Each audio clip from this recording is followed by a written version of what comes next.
तो आज हम बात करेंगे पुष्पा 3 में क्या होने वाला है। अब देखो, पुष्पा की स्टोरी लाइन सिंपल होती है, लेकिन इसमें जो पहले पार्ट में जो कैरेक्टर आर्क थे वो बहुत बढ़िया थे। तो हम यही बात करेंगे कि कौन से नए कैरेक्टर आने वाले हैं और वो पुष्पा के लाइफ के ऊपर क्या इम्पैक्ट करेंगे। तो पुष्पा 2 की एंडिंग देखते हैं हम कि पुष्पा और उसके फैमिली का जो मैटर था वो सॉल्व हो चुका है। सारे भाई मिल चुके हैं, सौतेले भाई पुष्पा, जो उसे चाहिए था वो सब उसे मिल चुका है। लेकिन वहाँ पर एक गुलदस्ता है, उसमें स्कल डिजाइन वाली एक चीज है जो बॉम्ब है, और फिर हम देखते हैं उसका रिमोट एक इंसान के हाथ में है। तो काफी लोग कह रहे हैं कि वो विजय देवरकोंडा है, लेकिन वो मुझे लगता है फहद फासिल है, क्योंकि फहद फासिल ने जो डुप्लीकेट चंदन को आग लगाई थी और वहां पर स्फोट हुआ था, तो उससे फहद फासिल बच चुका है। लेकिन उसमें उसका हाथ जला होगा और उसे समझ आ चुका होगा कि वो एज अ पुलिस पुष्पा को कुछ नहीं उगड़ सकता। अब उसे भी पुष्पा की तरह किसी भी तरीके से बदला लेना होगा। तो वो देखते हैं हम भी कि उसने पीछे भी अपने एक सिंबल बनाया हुआ है जैसे पुष्पा बनाता है, जो उसने कहा था कि ये मेरा खून, ये मेरा ब्रांड, भंवर सिंह शेखावत को जब उसने उसे नाजायज कहा था। उसके बाद वो अपने खून का जब अपने ऐसे पीठ के पीछे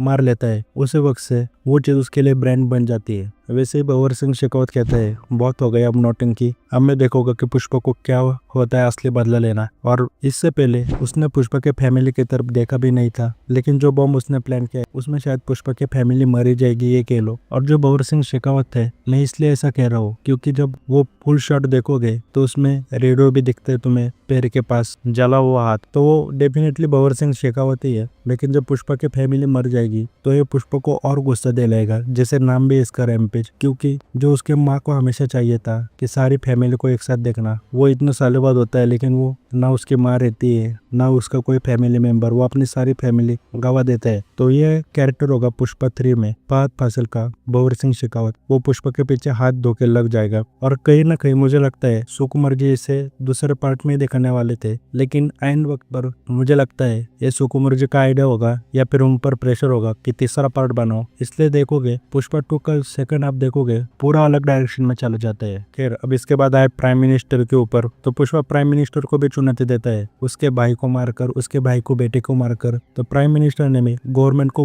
पूरी खुली छूट दे दी है, क्योंकि हाइड आउट का टीजर देखोगे जो 1 साल पहले आया था, उसमें यह बताया गया है कि पुलिस से बचकर पुष्पा भाग रहा है, और पुष्पा के ऊपर इनफैक्ट 8 गोलियां भी चलाई थी। अब दूसरे पार्ट में देखोगे तो पुष्पा अपने सारे बंदूक को छुड़वा ले आता है, इनफैक्ट पुलिस को मुंह मांगी कीमत देकर उनको रिटायर भी करवाता है। लेकिन इस बार ऐसा नहीं है, इस बार पुष्पा की नहीं चलेगी, क्योंकि बहुत ऊपर से ऑर्डर है। तो पुलिस भी उसके पीछे है, इनफैक्ट उसे 8 गोलियां भी लगती है और वो जंगल में छुप जाता है, ये भी हमें देखने को मिलता है। तो ये कह लो फहद फासिल का कैरेक्टर, साथ में प्राइम मिनिस्टर यानी पूरी इंडिया की गवर्नमेंट पुष्पा के पीछे लगी है। और ये भी देखा है कि वो जो उसका मोहल्ला था, जो एरिया था, वहां पर दंगे भी हो रहे हैं और किसी को पता नहीं होता कि पुष्पा जिंदा है या फिर मर गया। यानी ये कह लो कि अचानक से सब उसके पीछे पड़ जाते हैं, उसके पीछे एक के बाद एक चीजें बुरी होने वाली है। अब इसके पीछे प्राइम मिनिस्टर है ही, लेकिन विजय देवरकोंडा ने 2 साल पहले ट्वीट किया था 2022 में, जिसमें उन्होंने ऑलरेडी ये बता दिया था कि पुष्पा 3 का पार्ट आएगा और रैम्पेज नाम से आएगा। तो अब ये कहा जा रहा है कि विजय देवरकोंडा विलन हो गया। लेकिन कई रिव्यूअर्स है फिर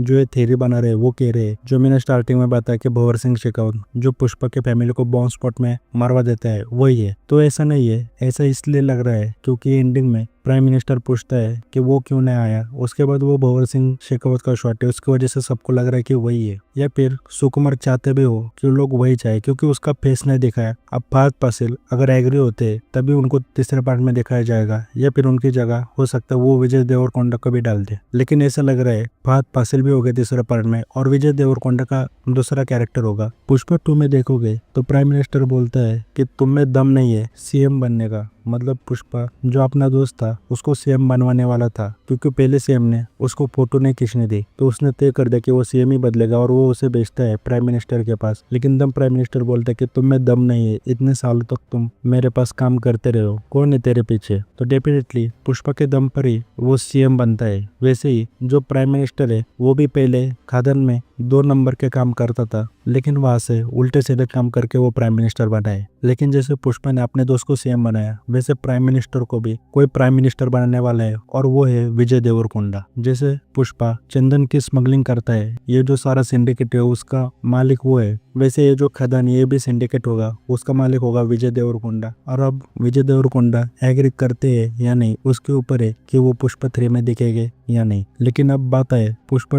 2 में स्टार्टिंग में एक सीन देखने को मिलता है सडनली कि 40 दिन बिना खाए पिए पुष्पा जापान आता है लॉरी में। जापानीज से झगड़ा करता है और उनसे पूछता है कि तेरा बॉस कौन है। वहाँ पर उसे गोली लगती है। अब ट्रेलर में एक शॉट है जहाँ पर पुष्पा उसी सेम कॉस्ट्यूम में बोट के ऊपर खड़ा है, तो ये तो कंफर्म है कि पुष्पा वहां से बच भी जाएगा और इनफैक्ट उनके मालिक से भी मिलेगा, क्योंकि पुष्पा का जापानीज कॉस्ट्यूम का भी एक शॉट है। लेकिन वहां पर गौर करने वाली एक चीज थी कि पुष्पा 2 का वो जो पहला शॉट था जो जापान के बंदों के साथ लड़ता है, वहां पर उसने जो शर्ट पहनी थी उसने वो पहले पार्ट में पहनी थी और तब पहनी थी जब वो मजदूरी कर रहा था। यानी जो सेकंड पार्ट पे पुष्पा ने फहद फासिल के कैरेक्टर को चैलेंज दिया था कि तू मुझे हरा के देखा, मैं मजदूरी करूंगा फिर से, ये सारा सिंडिकेट सारा ऐशो आराम छोड़ के पुष्पा 3 में पुष्पा को कोई हरा देगा और पुष्पा को वहीं पर लाकर खड़ा कर देगा जहाँ से उसने स्टार्ट किया था। इनफैक्ट पुष्पा 1 भी जाकर देखोगे तो स्टार्टिंग में ही हमें ये भी देखने को मिलता है कि जो जापान की कहानी बताई जाती है कि जापान में लाल चंदन की इतनी डिमांड क्यों है, तो वहाँ पर बताते हैं कि जापान में एक रिचुअल है कि वहाँ शादी हो या फिर फंक्शन हो, वहाँ पर जो गिफ्ट दिए जाते हैं उसमें चंदन से बनी हुई वस्तु को ही गिफ्ट दिया जाता है। और इसमें कहा भी गया है कि पुष्पा का पैसा टाइम पर नहीं मिला इसलिए वो जापान आ जाता है। लेकिन ऐसे नहीं, मुझे लगता वो गवर्नमेंट से यहाँ से बच के जापान चला जाता है। और मुझे ये लगता है कि ये सारी चीजें काफी सारे इनमें से चीजें जैसे मैंने कहा था हमें इंटरवल के बाद देखने